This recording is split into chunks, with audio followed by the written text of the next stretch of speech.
வாழ்வில் வார்த்தை ஊழியங்கள் வழங்கும் இன்றைக்கான இறை வார்த்தை. நம் ஆண்டவர் இயேசு கிறிஸ்துவின் இணையற்ற நாமத்தில் இந்த காலை வேளையிலே மகிழ்ச்சியோடு உங்களை வாழ்த்துகிறேன். புதிய வருடமோ புதிய மாதமோ ஆரம்பிக்கும் போது இந்த வருடம் முழுவதும் இந்த மாதம் முழுவதும் நமக்கு ஆசீர்வாதமாக இருக்க வேண்டும் என்று விரும்புகிறோம், எதிர்பார்க்கிறோம். நல்லதுதான். ஆனால் ஒவ்வொரு நாளும் தேவ சமூகத்திலே காத்திருந்து அவருடைய பலனை வழிநடத்துதலை பெற்றுக்கொள்ள அப்படி வாழ நாம் பழக வேண்டும்.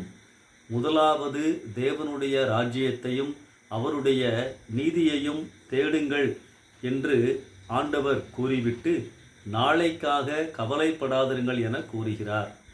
ஆண்டவர் ஒவ்வொரு நாளும் நாம் அவரிடத்திலே வந்து அவருடைய பலனை பெற்றுக்கொள்ள வேண்டும் என்று எதிர்பார்க்கின்ற ஆண்டவர். அதாவது ஒவ்வொரு நாளும் காலையிலே நாம் அவரை சந்திக்க வேண்டும், அவரோடு சில நேரங்கள் தனியாக செலவழிக்க வேண்டும்.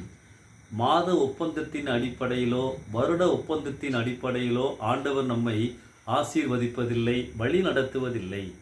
கடவுளுடைய பார்வையில் ஒவ்வொரு நாளும் முக்கியம். நமக்கு ஒவ்வொரு நாளின் காலையின் புதிய கிருபைகள் முக்கியம். அது மட்டுமல்ல, தனிப்பட்ட முறையிலே ஆண்டவரை அறிவதும் அவசியம், தேவையும் கூட. மோரியா மலையில் ஆபிரகாம் ஆண்டவரை கர்த்தருடைய பர்வதத்திலே பார்த்து கொள்ளப்படும் யெகோவா ஈரே என்று அறிந்து கொண்டார். ஆகார் வனாந்திரத்தில் நீர் என்னை காண்கிற தேவன் என்று அறிந்து கொண்டார்கள். மோசே கடவுளை தலைமுறை தலைமுறையாக நீர் எங்களுக்கு அடைக்கலமானவர் என அறிந்திருந்தார்.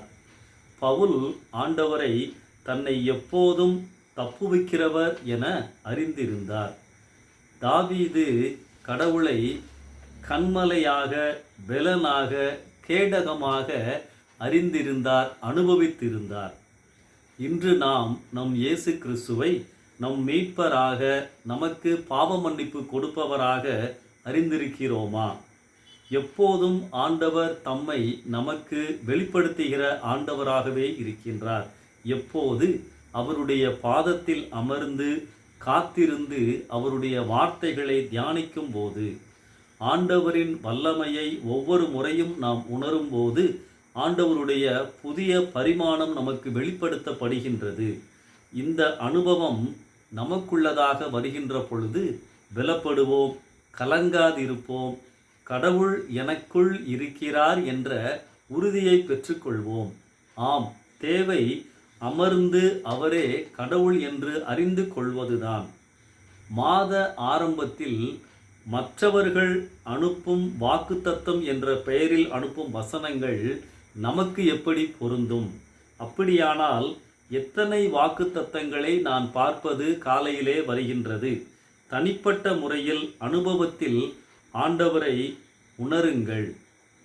நாளைக்காக கவலைப்படாதிருங்கள், நமக்குள் வழிநடத்தும் தேவன் உண்டு. இந்த சிந்தனையோடு இந்த நாளை ஆரம்பிப்போம். கர்த்தர் உங்களை ஆசீர்வதிப்பாராக. ஆமென்.